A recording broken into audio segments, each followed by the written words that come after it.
Did you know? Alam mo ba? Deadly toxin could kill,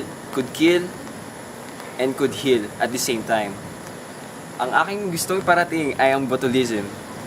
Botulism is derived from the word bolus, which means black sausage. During 19th century, it was believed that the botulinum toxins developed from eating rotten sausages. So mag-iingat kayo sa mga kinakain nyo. So, botulism toxins were first used as a treatment for strabismus, lack of coordination of the eyes, by an ophthalmologist. Who's that doctor? Dr. Alan Scott. So, later on, it was first biological toxin approved by the U.S. Food and the Drugs Administration of the treatment for the treatment of strabismus, cervical torticollis, and blepharospasm. So, a single gram of toxin, evenly dispersed and inhaled, would kill more than 1 million people because its extreme potency and lethality. Terrorists and various nations have attempted to use botulinum toxin. So, as a bioweapon, Saddam Hussein himself loved and raised Clostridium botulinum as biological weapon. A World War II, in British, secretly used a botulinum impregnated grenade in the assassination of German Gestapo. So, that's all for today. Kuya Kim has shared facts about botulism, and we all know now that we can acquire it from eating processed food that are not well processed. Hi, Mom! Hi! I'm something now. Do you have something to eat for dinner, Mom? Hi! I forgot to prepare your merienda. Let's go to Lightsaber store. No, Mom! Not merienda. Our supper. Our supper. I'm sorry. Your mom's so forgetful. Let's go to Lightsaber store. Right here.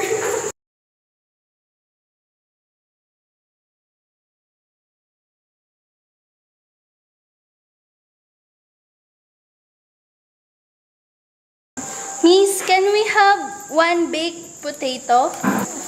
Of course! It's only 25 pesos and this delicious potato only costs 50 pesos. After they have consumed the baked potato, Flash report. Last August 11, 2013, a case of botulism was identified in Cebu.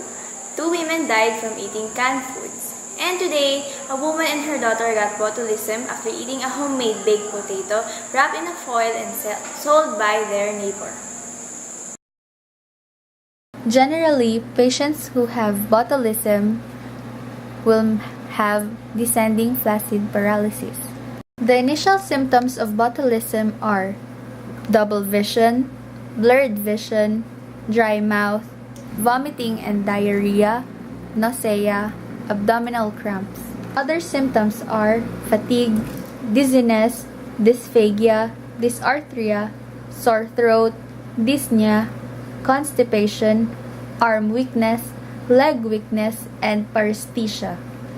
The signs are alert mental status, ptosis, gaze paralysis, pupils dilated or fixed, nystagmus, facial palsy, diminished gag reflex, tongue weakness, arm weakness, leg weakness, hyporeflexia or areflexia, and ataxia. First aid measures and management of botulism include emptying the stomach by gastric lavage or induction of vomiting with syrup of ipecac.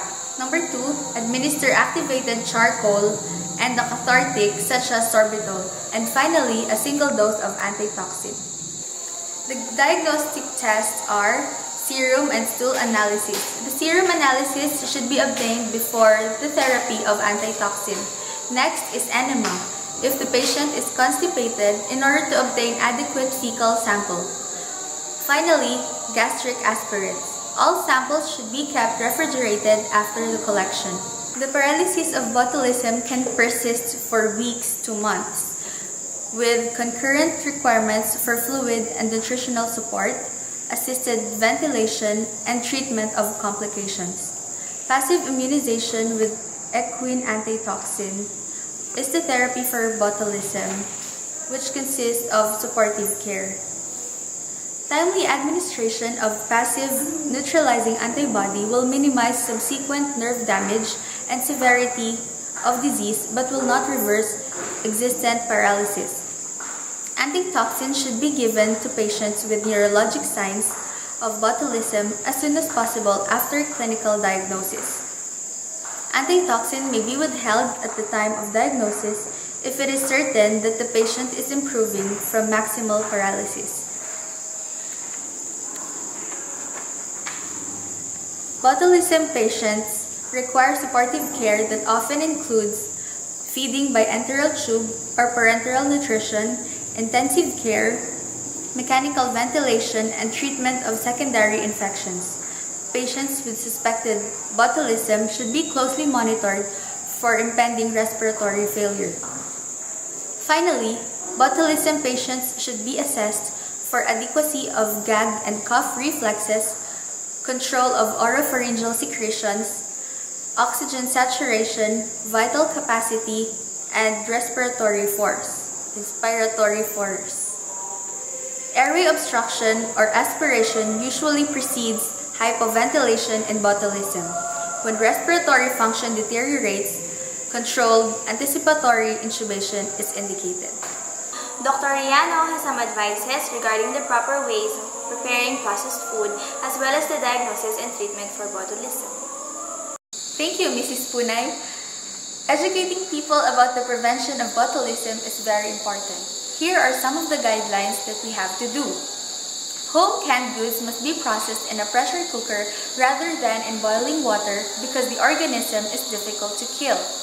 Do not eat home processed foods that have a change in color, are soft, contain gas bubbles, or have a bad odor.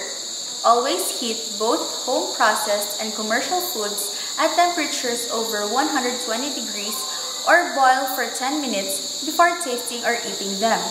Discard home processed or commercially canned or bottled foods with defective seals.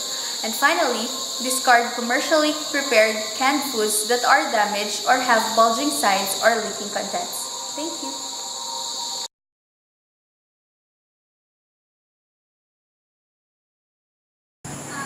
Oops! Tingin dito.